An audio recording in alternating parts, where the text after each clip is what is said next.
শেখ হাসিনার পতন পরবর্তী পরিস্থিতি পর্যালোচনা করে আমরা যে 42টি রাজনৈতিক দল যারা রাষ্ট্র সংস্কারের একটি দফা কর্মসূচি দিয়েছিলাম, এখন সকলে রাষ্ট্র সংস্কারের দাবি তুলছে। আমরা কিন্তু এটা গত 1 বছর আগেই দিয়েছি। সেই জায়গা থেকে এটাকে কিভাবে জনগণের মাঝে রাজনৈতিক মহল এবং সরকারের কাছে পৌঁছে দেওয়া যায়, এটার পক্ষে জনমত গঠন করা যায়, সেই লক্ষ্যে আমরা কাজ করব। আর কিছু বিষয় আপনারা ইতিমধ্যেই আমাদের ক্ষোভের জায়গা থেকে কিছু কথা আমরা বলেছি, সেটাও আমরা ব্যক্তিগতভাবে জানিয়েছি।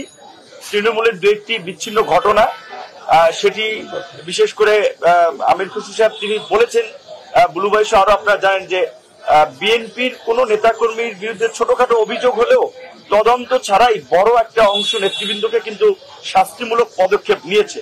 সুতরাং কিছু ক্ষেত্রে 2-1টি বিচ্ছিন্ন ঘটনা বিএনপির নেতাকর্মীদের নামে কিংবা তারা করলেও এটা বিএনপি দলগতভাবে সমর্থন করে না এবং বর্তমান সরকারকে স্থিতিশীল করতে বিএনপি সহ যুগপৎ আন্দোলনে থাকা দলগুলো সহযোগিতা করবে।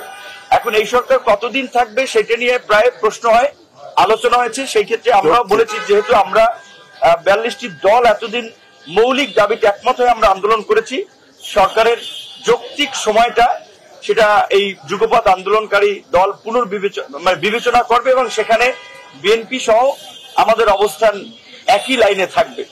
পাশাপাশি আমরা সকলকে বলবো যে এখন দেশে যে একটা অস্থিরতা চলছে, আপনারা দেখেছেন গার্মেন্টস সেক্টরে অস্থিরতা তৈরি করা, শিক্ষা প্রতিষ্ঠানে যে ছাত্ররা আপনার একটা যুগান্তকারী পরিবর্তন করলো, সেই ছাত্রদের মধ্যে অসহিষ্ণুতা তৈরি করার একটা চেষ্টা আজকে ঢাকা কলেজ, সিটি কলেজ কিংবা এর আগে বিভিন্ন জায়গায় যে ঘটনাগুলো ঘটছে, এর পেছনে অতীত স্বৈরাচার সরকারের একটা সংশ্লিষ্টতা পাওয়া যাচ্ছে। সেই ক্ষেত্রে আমরা সকলকে এই বিষয়ে সতর্ক থাকার আহ্বান জানাবো যে এই সমস্ত ঘটনায় যারা জড়িত হচ্ছে তাদেরকে চিহ্নিত করতে আইন শৃঙ্খলা বাহিনী সহ সরকারকে সহযোগিতা করা এবং এই যুগপৎ আন্দোলনে থাকা দল সহ বিরোধী দলের নেতৃবৃন্দ এটা নিরসনের জন্য কাজ করবে। কারণ এই সরকারের সফলতা ব্যর্থতা সামনে আমাদের রাজনৈতিক দলগুলো দেশের মানুষের উপরে বর্তাবে।